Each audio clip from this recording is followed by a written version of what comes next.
I think it is always important. I'm going to try to make this as balanced as I can, and of course we're talking about a difficult subject, so of course this is not going to be like all fun and games, but I want to give a real clear picture of what times were like during this change that was going on.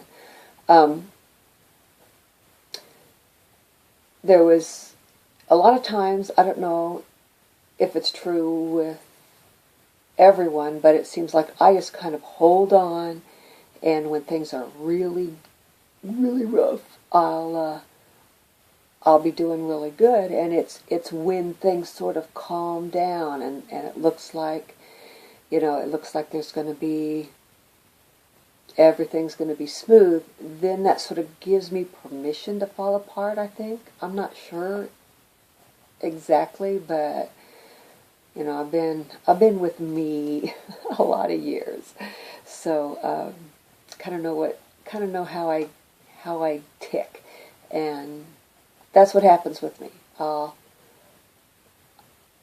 Boom, I'm organized, I'm getting all the answers, I'm doing all the right things, and then in the middle of the storm, in the middle of the catastrophe, and then after things settle down, it's kind of like, oh, well, now it's my turn to fall apart.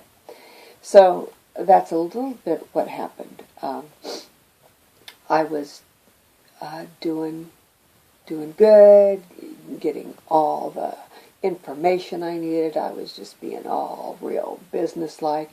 And then when we got Joanne, but before she moved in, I had a panic attack, and I'd been upset before in my life, don't get me wrong, but I'd never had that constriction of your airwaves and airways and stuff like that.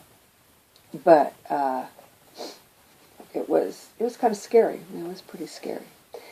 At one point, while Dave was in the hospital, and I was giving every waking minute to my dad, bless his heart, everyone loves my dad, loved my dad, still loves him. He is the sweetest person that ever existed. There was an anointing of love around him. Everyone felt loved. But at this time he was quite demanding, and he was pretty much he wanted my attention every minute, and I'd be there, and then I'd be trying to take care of his stuff and take care of what was supposed to be going on, and he would call, I need you to come over and do something, swat a fly, it just didn't matter. It was just pretty tough, and I was trying to get all of the things that I needed to get done, to set up to pay her, and set up a account so she could get groceries at the grocery store, and just a lot of details, and then visit Mom often. I didn't make it there every day, but as often as I could. And then, like I said, and then on the top of all this, Dave was in the hospital, so I was visiting him in the hospital. Well, my dad didn't understand why I wasn't with him all the time. So, it was rough. So this is what happened. Okay. I was in the shower. Well, let's get personal here. And I had 2 calls from Dave in the hospital and 1 from Dad wanting something. And I looked up, and I was standing there soaking wet, and I just went, is this a test? If it's a test, I fail. Hey, I give up.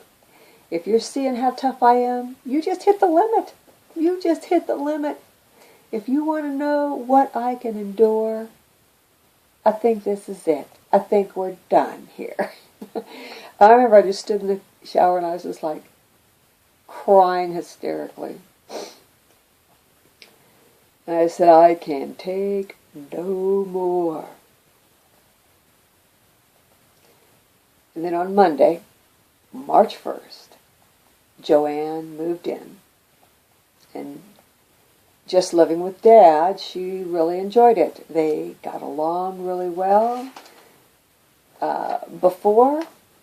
When we first brought it up to Dad, he was very apprehensive. He didn't want somebody living in his house and, taking his privacy away. And he just thought I was going to bug him. Well, once she got there, he didn't want anyone disrupting his schedule. But when she got there, he fell right into being taken care of just like Mom always had. She cleaned and cooked like old times. She was really happy taking care of Dad by himself. And I was hopeful that things would remain that way. And I could really see that my dad was... He comes from the generation of the woman does the woman's work and the man does the man's work. But he had really stretched himself. Definitely in that year before Joanne was there, he had stretched himself. He had learned at 88. He had learned how to bake a lemon meringue pie and get the meringue browned. He bought himself a New Wave oven and was making things in the New Wave oven and inviting us over for dinner. Isn't that moist? Don't you think that's the moistest roast you ever ate? He was really cute. And I take my hat off to him that at 88, he began to learn some new skills. He discovered that he liked being in the kitchen, and he bought every gadget that was on TV for an oven or for cooking or baking, and he sent away in the mail for cookbooks, and I still can't find one cookbook I gave him. My favorite cookbook, and I haven't seen it since then. But I guess what I'm trying to say is that growth never ends. Learning, there's not a limit on learning. There's not an expiration date for when you can stop learning something new. And that's one of the big things that I got taking care of my parents. I saw that God not only wasn't finished them in their ministry, because my dad ministered to his last day. Had people over for prayer meeting and encouraged. He was the great encourager. You would just be in his presence and you would feel encouraged. And that did not stop. There wasn't a retirement age for touching people's lives. But not only that, there's not an end to God being done with teaching you and refining you and shining you up.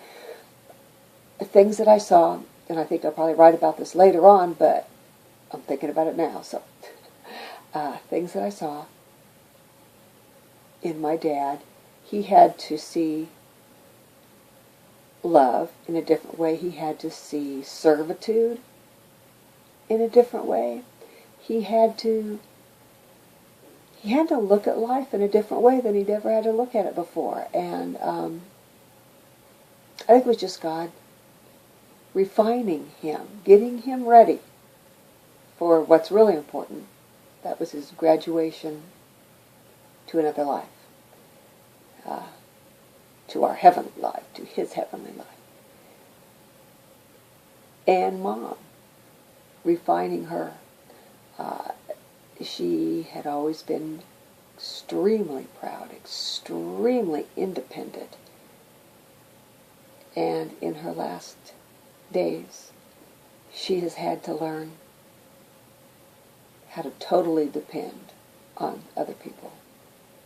So, I don't know what all I'm in for learning, but I don't ever want to stop. I don't ever stop being creative. I don't ever want to stop learning new fun things, and I don't ever want to stop being refined. So it's encouraging to know when I look at someone who was 88 years old and see him baking his lemon meringue pie that he was very proud of.